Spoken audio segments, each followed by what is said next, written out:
It was a welcome relief to see the authority demolishing the newly constructed illegal structures at capital's Khulamanch following a widespread objection by the local residents.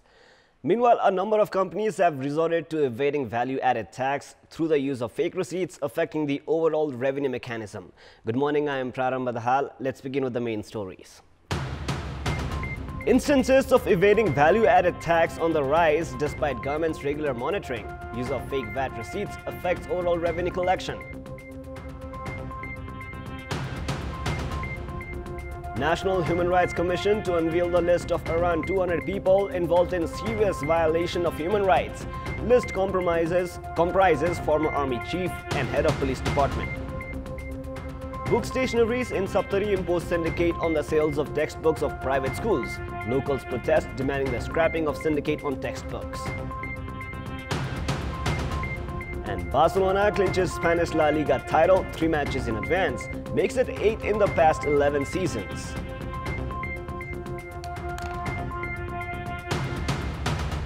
The use of counterfeit receipts for value-added tax or VAT has increased yet again. The growing use of fake VAT receipts has affected the overall revenue mechanism as it has led to a decline in the collection of VAT and income taxes. The Department of Revenue Investigation had expedited scrutiny on the VAT transaction for the past 3 months after the impact on revenue mechanism due to failure to meet the VAT collection target. The department has already filed misappropriation cases against 24 business companies alleging 1.75 billion rupees of tax evasion during the period.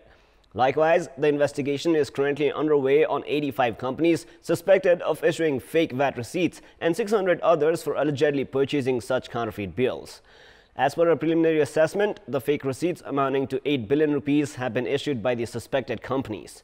The Department of Revenue Investigation has concluded that many companies have evaded their income taxes as well through the use of the fake receipts. The trend of evading the value-added tax has steadily increased despite regular monitoring by the department. The investigation in this regard, however, has gained momentum after the Department of Revenue Investigation was moved under the Prime Minister's jurisdiction.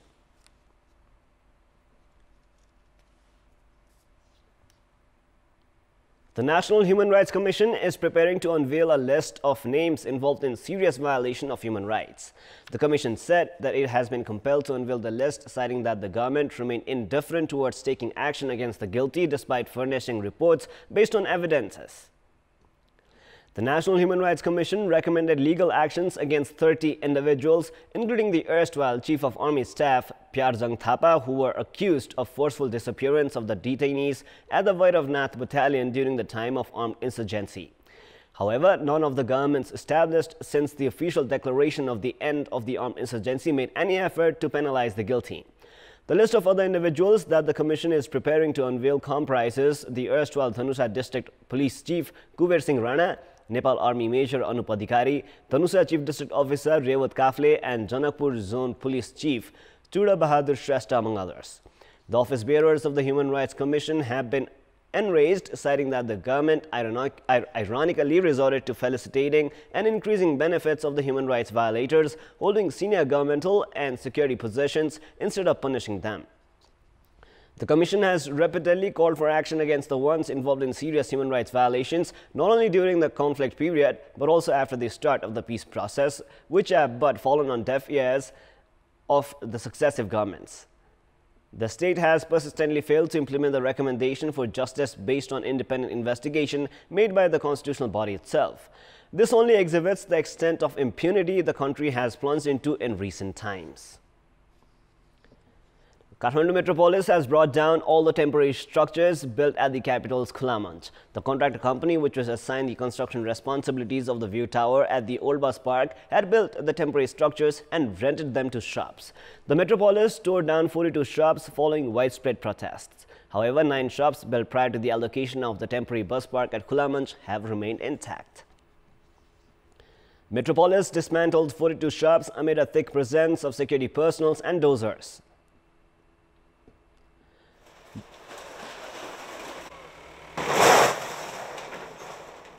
The open theatre or the Khulamanch is a public space. However, Jaleswar Swachhanda Bikoi Builders, the entity contracted for the construction of the View Tower at Old Bus Park, had built the temporary structures in Khulamanch and had rented them since 1 month. The company had been collecting between 6,000 rupees to 18,000 rupees in rent from 42 shops. Ignoring the issue, the metropolis had been lending quiet support to the contractor company. Saying the land mafias had held hostage the public spaces around Khulamanch, locals had protested on Thursday. The metropolis tore down the temporary structures in the presence of the chief district officer yesterday. There was no provision for building temporary structures in the agreement of temporary bus park at Khulamanch. Instead, the agreement had the arrangement of tearing down the structures that were built previously. The contractor company, instead of dismantling the existing structures, added more in Khulamanch. The metropolis has kept the 9 old shops intact. The shopkeepers have demanded returning of the rent amount they had paid for after the structures were brought down. Public places must be used in the best interests of the public. The government mechanism must be aware about restricting the public spaces from being used for the benefit of business entities. Book stationaries in Saptari district have imposed syndicate on the sales of textbooks of private schools. All the local traders have imposed a syndicate by operating a separate bookshop in the district. The government used to provide 20 to 30% of discount on the sales of school textbooks earlier. Guardians of students, however, have complained that the traders refused to provide them even minimal discount this time by imposing the syndicate. Meanwhile, the local student organization have shut down the shop operated by traders, protesting against arbitrary prices on the school textbooks. The books traders, however, have claimed that they have operated a joint selling facility in a bid to ensure easy access of school textbooks to students and their guardians.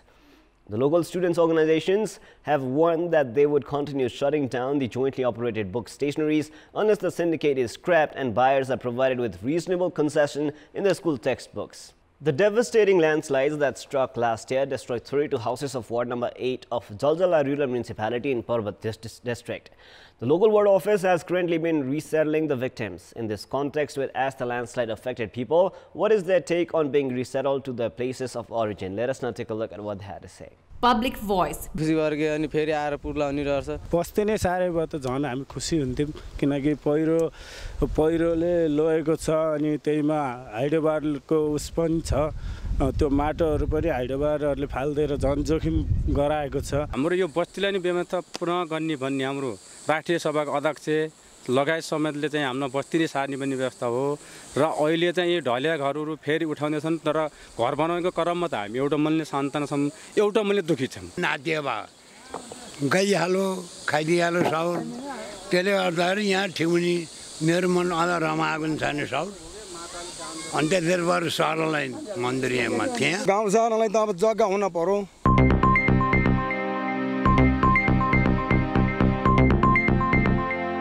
It is now time for our segment Public Pulse, where you text us with your opinion. Public Pulse. The question is, what do you term the private schools changing their textbooks annually? Your options are A. Commission game, B. Absence of monitoring, and C. Contextualizing content. The voting is on. You can type NEWS, select your option A, B or C and then send it to 34001 to share your opinion with us. With this, let us move on to the sports news. Sports news. Barcelona have won the 26th edition of the Spanish La Liga with 3 matches to spare. Barca saw off Levante 1-0 in the La Liga match played at Nou Camp to secure the title win. Lionel Messi, who had entered as a substitute, scored the only goal of the match in the 66th minute. Barca had to wait till the 66th minute to find the opening goal despite piling pressure against the visitors since the first half. Levante was also guilty of failing to convert the chances. With the win, Barcelona have 83 points from 35 matches, while second-placed Atletico Madrid have 74 points. With this season's title win, Barcelona have now pocketed 8 La Liga trophies in the past 11 seasons. Nepal is all set to take on Malaysia in the finals of the ACC Under-16 tournament. The match is scheduled to begin at 9:15 a.m. Nepal time. Nepal had secured a 4-wicket win against Hong Kong in the semi-final match played yesterday, while Malaysia had seen off Singapore by 57 runs. Nepal and Malaysia are taking on each other for the second time in the tournament. In the group stage, Nepal had registered a 7-wicket win against Myanmar and had seen off Malaysia by 39 runs. Defending champions, Nepal are unbeaten at the tournament and will aim to clinch the title yet again. The final is being played at Chiang Mai, Thailand. Sankata have secured their berth at the semi-final round of Kakarvita Gold Cup. Sankata saw hosts Kakarvita Football Training Center for 1 to progress to the last 4. Fode Fofona scored a hat-trick in Sankata's win in the match played at the ground of Kakarvita Secondary School in Zappa. Ekni Christian scored the other goal for Sankata. Bimal Garti Magar scored the consolation for Kakarvita in the 80th minute. 3-1 Army play against Dharan Football Club in the tournament today. That is all for the moment. Our next English bulletin will air at 11 a.m. Keep watching Kantipur Television SD for more news and entertainment. Thank you for watching. Have a great day ahead.